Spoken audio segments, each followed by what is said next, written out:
രണ്ട് കാര്യങ്ങളിൽ നിന്ന് കോടതിയിൽ നിന്നും വിധി വരേണ്ടതുണ്ട്.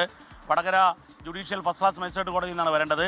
അതൊന്ന്, ജിതിൻ ഭാസ്കരനെ പോലീസ് കസ്റ്റഡി അപേക്ഷ സമർപ്പിച്ചിട്ടുണ്ട്. അതിലേറ്റവും പ്രധാനപ്പെട്ട കാര്യം, ഈ കേസിൽ കാഫിർ സ്ക്രീൻഷോട്ട് ആരാണ് ഉണ്ടാക്കിയത്, ഈ സ്ക്രീൻഷോട്ടിൻ്റെ ഉറവിടം അത് കണ്ടെത്തണം. അത് കണ്ടെത്തണമെങ്കിൽ അത് പ്രചരിപ്പിച്ച കേസിൽ ഇപ്പോൾ റിമാൻഡിൽ കഴിയുന്ന ജിതിൻ ഭാസ്കരനെ വിശദമായി ചോദ്യം ചെയ്യണം. അങ്ങനെ വിശദമായി ചോദ്യം ചെയ്യാൻ വേണ്ടിയാണ് ഈ SIT കസ്റ്റഡിയിൽ വാങ്ങാൻ തീരുമാനിച്ചത്. നേരത്തെ ഉണ്ടായിരുന്ന SITയുടെ ചുമതലയുണ്ടായിരുന്ന SP ടി ഫറാഷിൻ്റെ കാലത്താണ് അത് കോടതിയിൽ സമീപിച്ചത്. ഇപ്പോൾ SP മാറിക്കഴിഞ്ഞു, മെറിൻ ജോസഫ് ആയി കഴിഞ്ഞു. അവരും അതേ രീതിയിൽ തന്നെ ഈ കസ്റ്റഡിയിലെടുത്ത് ചോദ്യം ചെയ്ത് വിശദാംശങ്ങൾ പുറത്തു കൊണ്ടുവരണം എന്ന നിലപാടിലാണ്.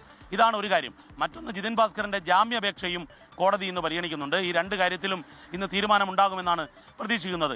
SITയെ സംബന്ധിച്ചിടത്തോളം ഇതിൻ്റെ ഉറവിടത്തിലേക്കുള്ള അന്വേഷണം, ശാസ്ത്രീയമായ തെളിവുകൾ, ഈ സൈബർ സെല്ലിൻ്റെയും ഫോറൻസിക് ലാബിൻ്റെയും സഹായത്തോടുകൂടി ഇത് എവിടെയാണ് ഉൽപ്പാദിപ്പിച്ചത്, ഈ ഗ്രാഫിക് കാർഡ് നിർമ്മിച്ചത് എവിടെയാണ്, പ്രത്യേകിച്ചും ആ പാർലമെൻറ്റ് തെരഞ്ഞെടുപ്പിൽ വലിയ രാഷ്ട്രീയ വിവാദമായിരുന്നു. UDF അധികാരത്തിലേറ്റ സമയത്ത് അവിടെ നിന്നും പാറക്കൽ അബ്ദുള്ള MLA ആണ് ഇതിൽ രമേശ് ചെന്നിത്തലയെ കണ്ട് ആഭ്യന്തരമന്ത്രിയെ കൊണ്ട് SIT രൂപീകരണത്തിലേക്ക് എത്തിച്ചത്.